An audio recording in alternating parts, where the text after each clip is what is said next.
So today, we're joined with a fellow Canadian, virtually, of course, in this crazy world we're living in, but Chad with the J. So if you guys do not know who he is, you're going to know after this episode. And if you guys are finding this episode because you're like crazy, like you know Chad with the J, because who doesn't, especially in the YouTube space, we're going to dive deep into your story. So first off, thank you so much for being on the podcast with us. I feel like it's been a long time coming since we've connected, and I'm just so grateful for just like this time and to dive deep into your journey. Let's go. Of course. Okay. So right now, I'm sure a lot of us have a lot of free time for this kind of stuff. So I was amped. I had a lot of people reach out to me to do podcasts before, but this is my first official podcast, and I've been doing YouTube. I'm kind of a old man in the YouTube space now, so it's cool. It's cool to be part of my first. Thank you for hosting me. I'm so honored. I had a hunch that because usually big creators, obviously when you're very influential in the space, you're, of course, I'm in PR. I know you're getting pitched for podcasts, but sometimes influencers and creators just have a move where they just don't do podcasts, right? It's not aligned.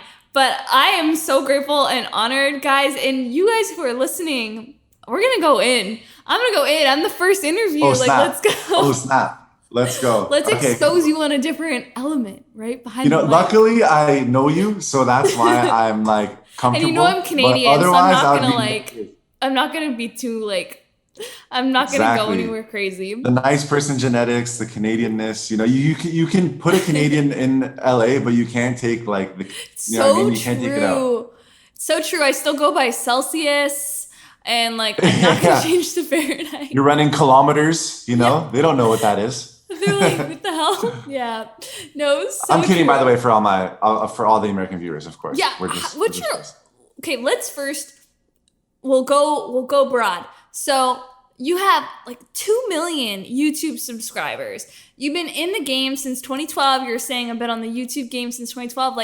Tell us, the people, even your followers and your subscribers who maybe are tuning in, where did this begin? Go back into 2012, Chad with the J. Who were you? Where were you? Let's paint the scene. You're in Toronto right now, but you were in Ottawa prior. So let's go there. Yes. 2012. That was okay. So basically, I was in university. Which university? I went to Carleton University in Ottawa. It's pretty big. We out here. All right. Everyone in Canada, we know Carleton.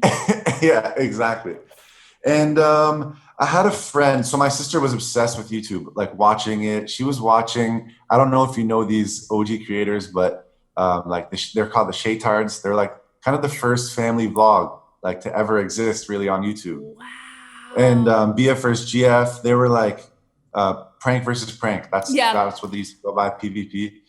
And so I remember my sister was obsessed with them, and I was like, why are you watching these YouTubers? Why don't you just go and live your own life? Yeah. And then she's like, just watch it and you'll know, you know what I mean?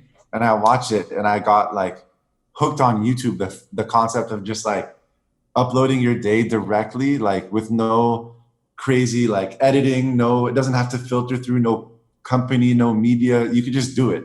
Yeah. So I have a friend, David Parody, who has been in the game since 2009.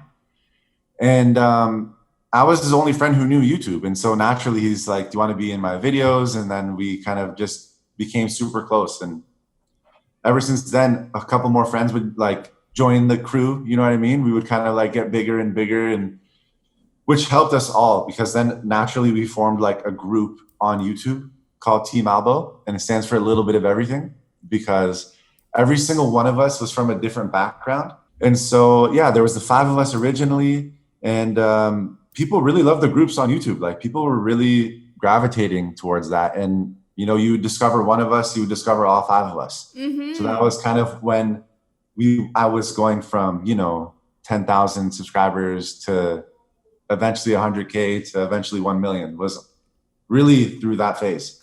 I love that, especially with what you said about the collaborations and those groups, Team 10, right? The Hype House, the Sway House. There's so many, and it's such you were the OG of it, doing it back before it was now this, it's almost in LA, so like we were connecting on this before, it's a business anywhere. The influencer space, like you are a business, and like we'll dive into like the the element of the business end of like having a brand, but it's totally in like LA, especially like creators come here to like have their house because that's where their management team is, that's where the creator's house is, and it's like so true how there's so much growth in that collaboration, and I love that you were literally the pioneer of it though, like you and your Yeah, group of well, I don't friends. want to take too, our crew's not going to take too much credit for that because there were people before us. Like we were watching like the first groups were like O2L, Phase, and then the Yeah, Sidemen.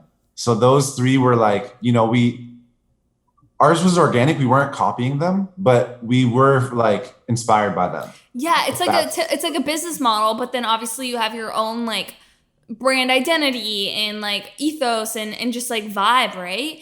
yeah, And yeah. I think that's we were the first crew that kind of made it possible for other people to like, you didn't have to have some crazy renowned to background to like make it as a group. We were really from ground zero, truly. Like, so I think that's what kind of our crew could go down for in history. It was like, yeah, we're the first crew that like that did it after the wave, like made it possible for everybody else, I that's so guess. cool. Was that right in 2012 when you started? You just got like the group together? I would say the group started really meshing and like going hard in like 2016. Wow. Okay, so 2012 to 2016, were you just making solo videos? I know we were still collaborating, but But like, it we'd wasn't have like like it one was person in just the video. yeah, It was like, yeah, it was really like slow and like gradual. you really like figure out who you are as a creator. You know what I mean? You're testing out like, everyone had a prank phase on YouTube when you're back starting out, like, and everyone had a challenge phase. And so you really like, you test the waters and whatever like sticks after, years of working on whatever you got better at. That's kind of what happened is it all like, okay, you guys do this.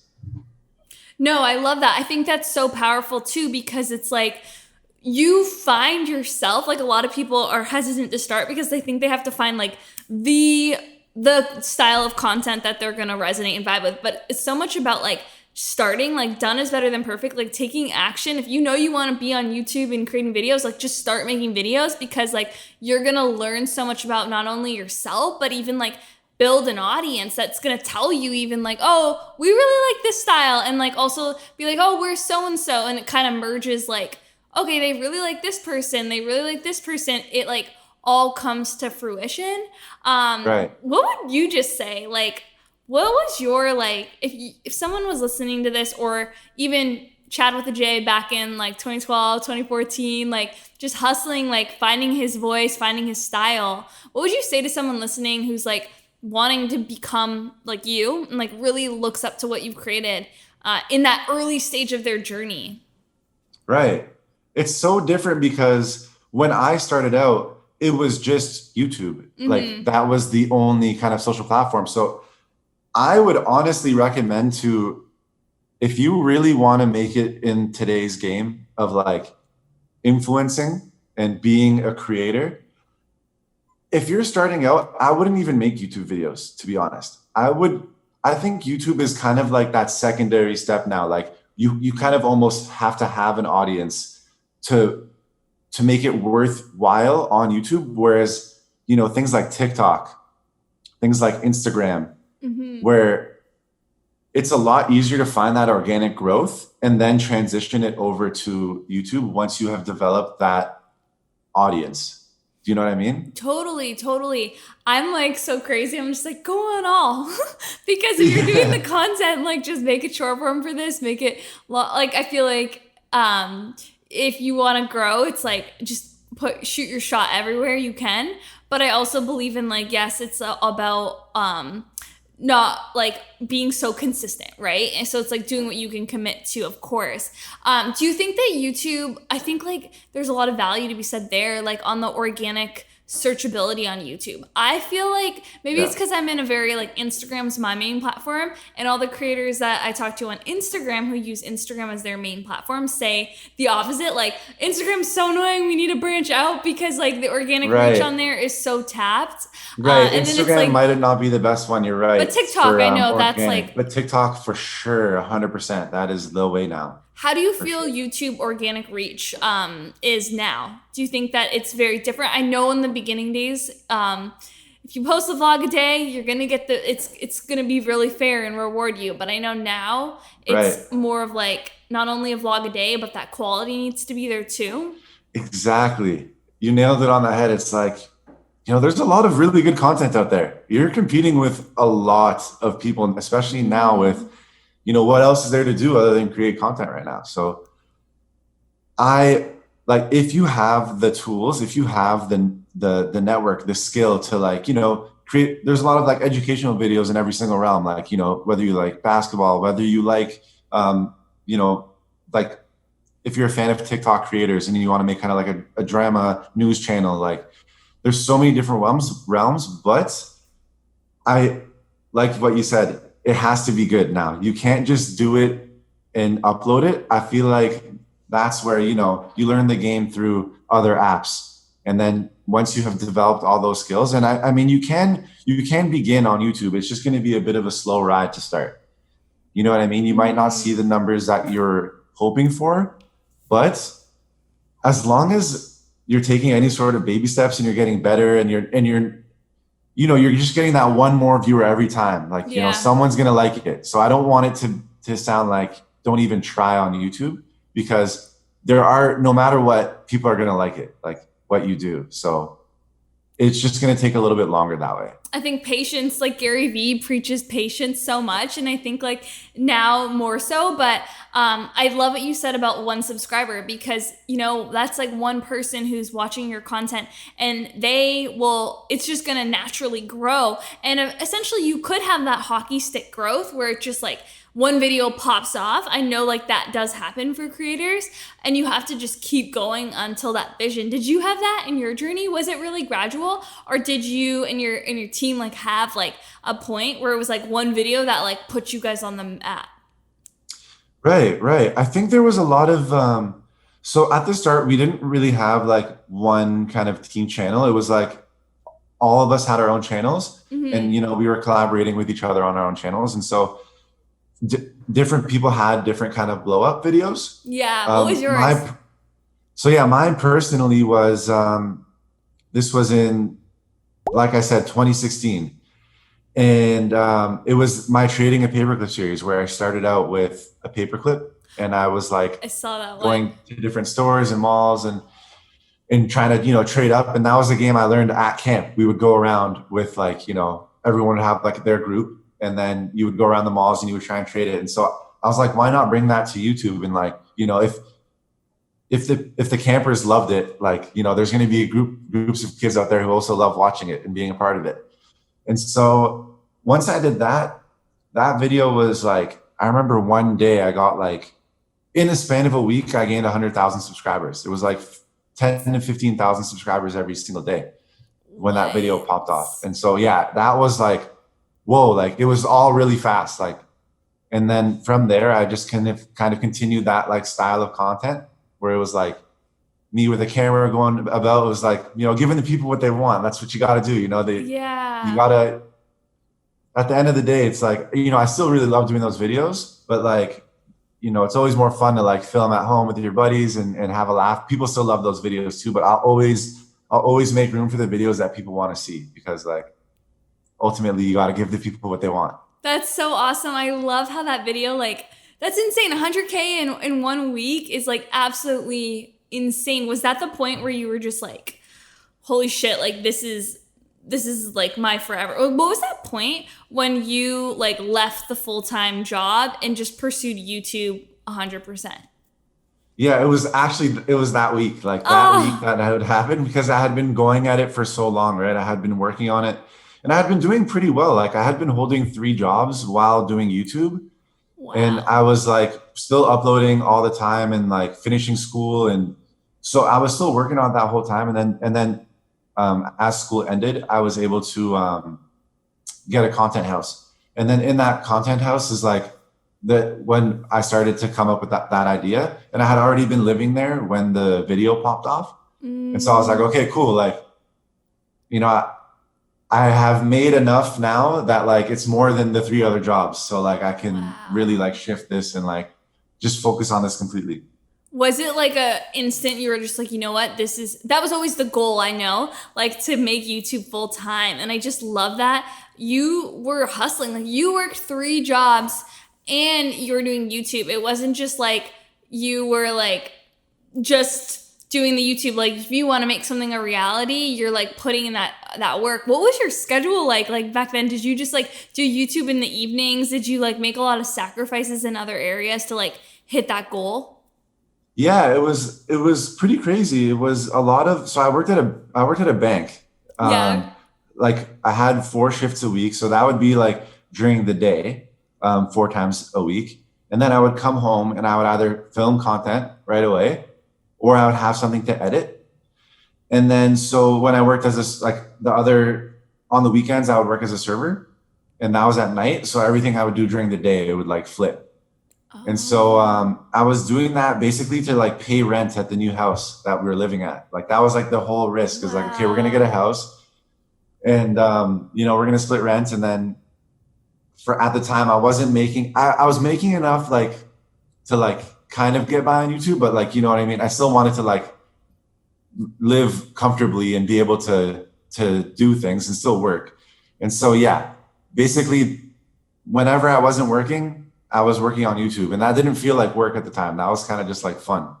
You know what I mean? That's amazing. Because when something doesn't feel like work, regardless of like what your passion is, if you're listening, that's when you know, like, man, you can actually make a lot of money doing this. This could be like a business that is your forever. It's like it can create an empire because it's like your passion's there, and like where the passion is, like there's an abundance of energy and just like fulfillment in the work. So it's just like going to continue to scale, which is so exciting. And I feel like a lot of people listening have that same goal. Like they want to be at that point where you are, where you can literally like, it's almost like a pinch me moment. Like you're living your life that you always would have dreamed of. Yeah, that's actually very true. And I feel like it is possible. Like if you really keep at it and you keep going and it's something you truly do enjoy, then you can do it. Because like I was mentioning earlier, like you have to kind of force yourself that it's not an option to do anything else. Like this is what I'm going to be doing. You believe it. Like, you know, you grow your swagger, you meet up with people who also want to do it. I love it. And you have that same goal. And then I became like much closer with my friends because, you know, we were spending so much time together going for the same thing. So it was helping out in more than just, you know, the content creation side of like, you know, it was really helping on the mental health side of things that come with YouTube and like the down days that naturally will occur with being an influencer. Like they were really helpful living with my best friends. So that was another bonus for sure. So many of that, so much of what you said I love, and I like preach about it in my own brand voice, my own way. And like one of the things that I think is so powerful is your environment, and like you have that support system. Because let's be real, when you're pursuing any like goal that's outside your comfort zone, which like they all are, because they're something that we're chasing and we're working so hard on, it's like you can get discouraged. But when you have like that group of friends, that social circle that are like, they got your back, they're your ride or dies, it makes this journey like so much more fulfilling, enjoyable, and just like keeps your mind in a good spot where you're like, you know what, like I'm working 3 jobs right now, but like I know this isn't my forever because I know this is gonna pop off. But even for people listening who don't have that, or like people who watch your videos, I'm sure you've cultivated that community. Like your vibe attracts your tribe. If you guys don't have that in real life, then find those things online, because like those people are out there, right? There's people who are like just like you in 2014, like hustling, creating, and building a life that they want to live. That's so true. Yeah, I feel like you're right. There's so many ways to meet people online now and like enter communities and join in. and meet I'm sure people. your So audience too is like super, because they all like love and gravitate towards your energy. Because that's what one thing I find about my audience is like they would all be such good best friends if they could just like meet in real life, but they're all across like different states or countries. But even within your audience, I'm sure there's like tons of people there who look up to you and they would just vibe if they met in real life. that's actually so funny. It's funny you say that too, because like I had been streaming for a really long time, and people would come into the stream, and like I would look at the chat, and like they would just be like meeting Yeah, and on talking and Twitch, like right? vibing on the same jokes, and like yeah. So exactly I what you said. It's like love it's it so is the same fun. type of people, really. Yeah. Are you gonna do a meetup in Toronto now Oh that you're yeah, there post COVID? we've done our fair share of meetups for sure through like VidCon and different conventions and traveling. Yeah, had a chance to do a ton of meetups. That's so sick. I gotta ask, what like back then, what was the goal when you started your channel? One thing that I loved, I told you I creeped on your early videos, is like you had such a pure, genuine like energy that you just want to make people laugh and feel good. Was that always just Right. like the mission behind it? Like I just want to make videos to make people like feel good, enjoy their life, like have something to come to and feel like they're Yeah, I think I think it was a lot of to phrase it, I think it's exactly how everybody goes about it when they first start out is like, I just wanted to like be in the league, if that makes sense. Like I wanted to be respected. I wanted to be I wanted to be on YouTube. And I feel like that's how everybody is yeah. when they dream about being a content creator. They just want to like look at the top creators and say, you guys are on my level. Like we're friends, like, Yeah. and live that lifestyle. And so that was my goal. Like I just wanted to be You did that. in You the have a league. picture with David Be up there. Dobrik on your feed. Like There you you did go. that. Yeah, and so exactly that. And so there would be a bunch of things that would come up, and I would realize, like, whoa, like, I'm in the league right now. Like, this is really cool. Like, I'm beside this, or like you said, like, I'm doing this with this person now. Like, it was a really, like, rewarding feeling, especially, like, after working for so long. So I think that was the goal. That was the goal. Just be in the crowd, you know? And then clearly, like when you get those like little wins, then you have the big wins. It definitely pays off tenfold, and you just keep going. I gotta ask, like, and I would love for you to share like anything upcoming or like what. So I know you're like almost at 2 million, but like, what's some of Yeah. your next like big goals as a creator? Any exciting projects in the works? I know like prior to us getting on, you talked about like coming out to LA. Like, is that a goal? Let's hear what's like some of your goals for the creator space and in your brand. Yes. Yes. Always got to think about what's next, right? Yeah. That's part of the game. And so, yeah, right now I'm living in Toronto, and like we were mentioning earlier before we started recording, like it's pretty tough right now to like, go out and do a bunch of things. And so my friend lives in LA full time, and he's back in Toronto or in Ottawa for now, but whenever he's out there, for sure, I'll have more reasons to like, go out to LA and be comfortable and kind of have that base there. But I might be moving back to Ottawa to get a content house there again and have a bunch of my friends kind of have that hub again to like, like a headquarters Yeah. to film again. And so that could be in the works. But at the same time, right now, I've always been like, at the same time you're doing this creator stuff, you always think like, oh, it would be really cool to like get into like production, like super high production, like, kind of put out like episodes of things. And so I'm thinking about doing the series where I master something in a week. And when I say master, it's more of like master with like quotation marks, if you're listening, of like, just learning something new, a new skill, and showcasing it and respecting it and growing it as like a community that already exists. Like, for example, like if I was to master boxing for a week, where I would get a boxing coach as a mentor and, showcase what they've done, and then learn the skills, show off the sport, talk about what's going on in the sport, and then the history of it a little bit. And then end off with like me in a boxing fight to see like how far I've come. That's so cool. So like little things like that. So those are always in the back of my head, like for ideas, but I really do want to move back to Ottawa and get that content creator house going again, and up the production in that sense too. That's so exciting. Do you think your audience, I'm sure you're like super tapped in with them, is that what they're like asking for? Oh, for sure. My audience would vote for Ottawa. They would vote for Ottawa for sure. Is most of your audience Canadian or US? I would say US actually. Yeah, like 70% is US. I love that. And then you can do like a tour eventually. Exactly. Yeah, for sure. Definitely would be down to do a tour. And like before all this was going on in the world, like I had a friend who worked at WestJet and he was hooking me up with like Wow. cheap flights. So like it was crazy. I was flying to LA to just film videos for fun on like a Wednesday. Like it was crazy. I mean, now that I think about it, it's like it makes sense that I shouldn't be doing that. But like at the same time, like it's gonna be really nice when things start to open up again. I will be able to like travel often.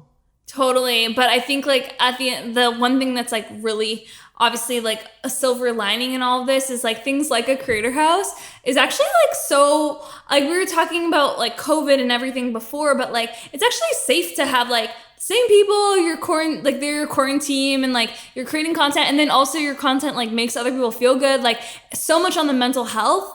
It's gonna really like not just for you and your friends and like everyone in the house benefits from like being around awesome people, but like the content you're sharing is so positive. Some of my friends out here in LA, they started the Honey House on TikTok and they put different couples in the house, but like prior to the month beginning, everyone is like COVID tested and like the house stays like at the house is everyone in that house is like together as a team. Like they have their production team, they have their video editors, and it's just like grown to over 1 million like followers on TikTok in such a short time. Whoa.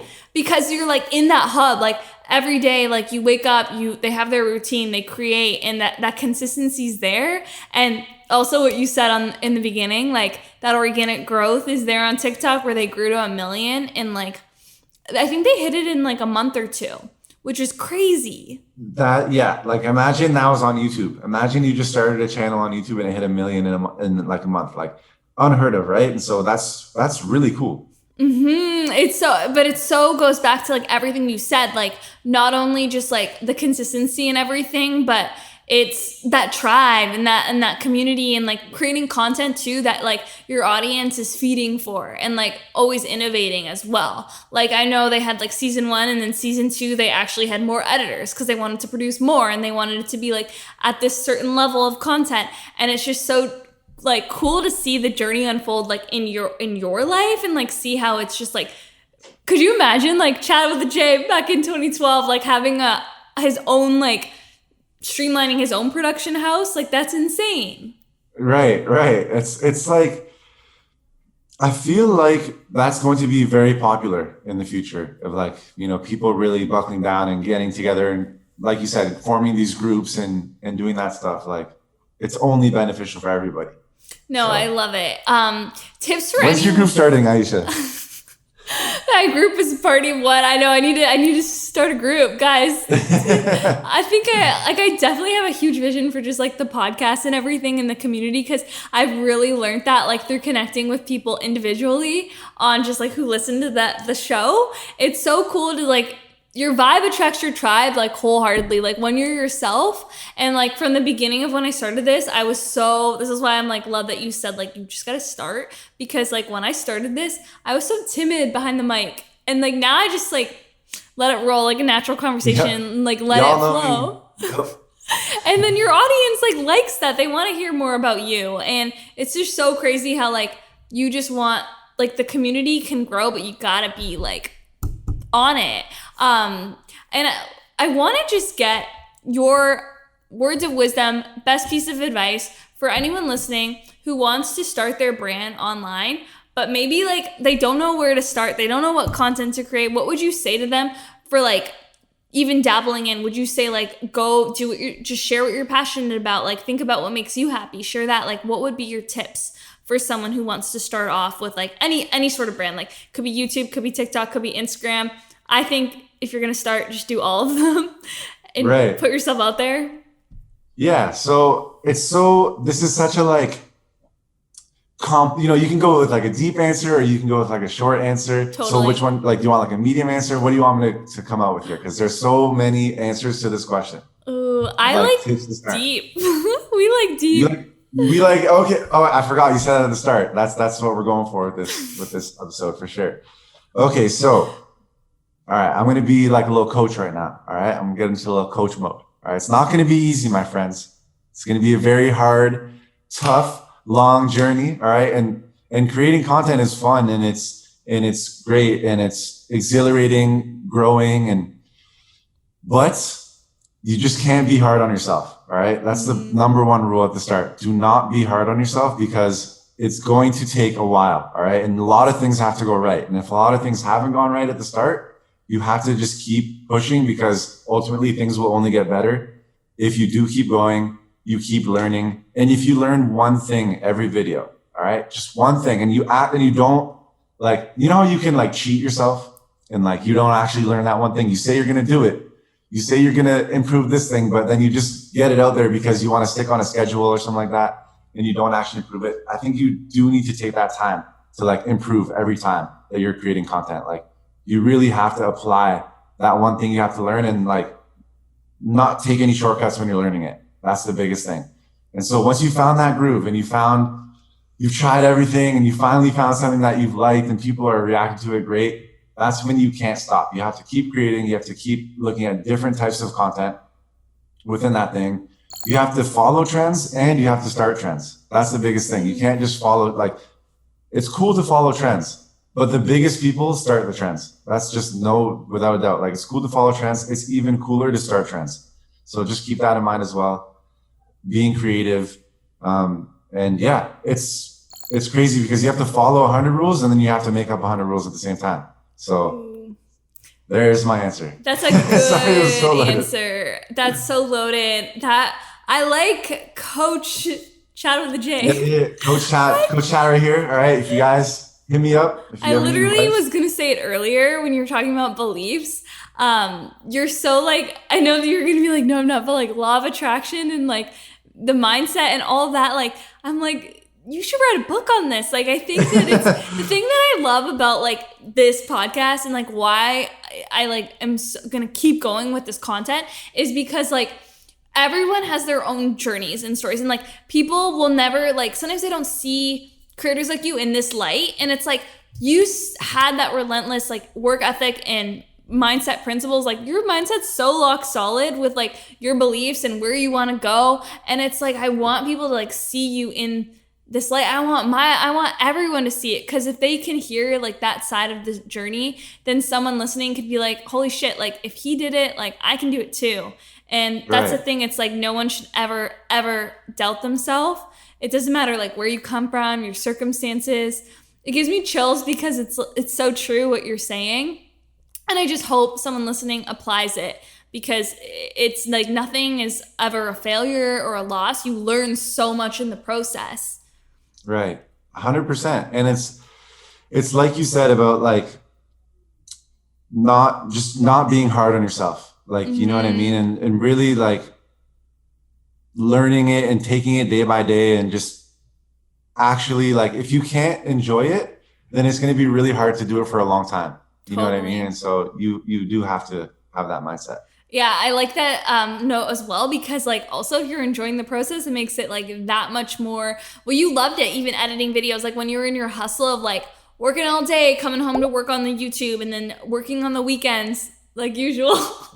Yeah, yes. Every Canadian has a couple of Drake lines locked in their handbag. I always pull it up, and sometimes in LA, people are like, they don't get it, and I'm just like, they don't get it. They're not one of us. No, that's so we like funny, idolize him in Canada, and they don't idolize him here in LA. He's just a rapper. Yeah, it's so true. It's because it's we can, that's a whole other podcast. I know. I'm like getting passionate about Drake. Whole other convo about why just Drake is just that dude for sure. Yeah. It's so funny because I tell people that here, and they're like, "What? Like really?" And I'm like, "He's idolized, like especially in Toronto, in the streets of Toronto." Oh, for sure. But back to the beliefs, it's like I lost my train of thought. But even Drake as an example, like he came from like actually my hometown. Like, he came from like Mississauga, Scarborough, and look where he is today. It's like anything is possible, but you got to take the bet on yourself. And there's that like image that I always have in my head of like the person going up the hill, and like sometimes you stop before you hit that peak because it takes that one piece of content to pop off, you know, like that video that you did, that you took the bet and you're like, you know, I'm gonna post this video, and you believed in it. You could have not posted it, and then you wouldn't have grown 100K in a week.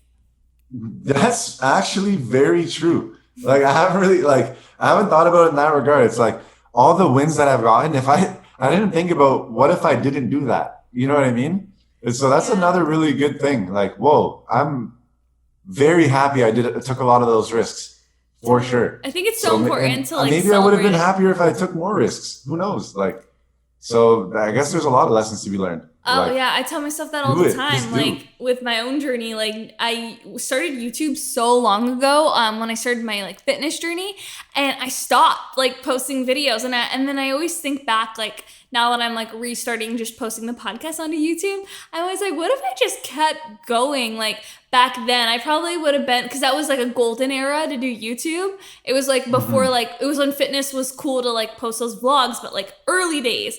And I always think about that, but then it's like, don't even harp on that. Whenever I get myself in that spiral, I'm like, who knows? Maybe you would have like stayed in the fitness lane and never pursued the things that you're passionate about now. You just never know. So I feel like we're like so rah motivation. I hope everyone's like getting hyped. Yeah, for sure. No, definitely. If you don't stress too hard about things that like you missed, because then I guess, like what you're saying, just worry about like making sure you don't miss again, I guess. Totally. So many good sound bites in here. I'm like loving this. I need to make like something like shorter form for a book of poems. We're doing it. I know. This is so good. Short quotes.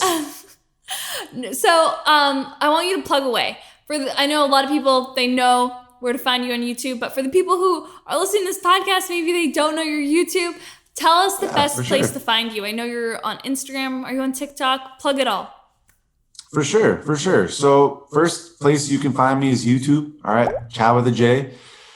If you want to laugh at some funny dudes trying to cook some weird exotic food from a certain country or just any type of food in general, definitely come check it out. I do a ton of other videos where, like I said, I'm trading things from like smaller items to bigger items. Yeah. I'm doing different challenges, and yeah, come check it out. And then on Instagram, same thing, ChadwithaJ. Twitter, ChadwithaJ. All right. On Twitter is like my esports side. I'm like an undercover gamer at the same time. So come check me out there. And I do have TikTok, Real ChadwithaJ. Someone took ChadwithaJ, unfortunately. But yeah, at Real ChadwithaJ. Come check me out there. Damn, you're everywhere. So I'll have everything linked below, guys, in the show notes. And I just want to thank you again for your time. It was such a pleasure, like, getting to do this. And we'll probably do part 2 when you're here in LA, in real life. Some IRL streams, for sure. Yes, or when I come back to Canada, I want to come to that new creator house that you're going to have. That's so dope. Come through. I don't think there is a lot of... Is there any other creator houses in Canada? Not in Canada, no. We got to make it cool. Because I love Canada. We got to be like, you know, we're talking about Drake. We got to be like YouTube Drakes.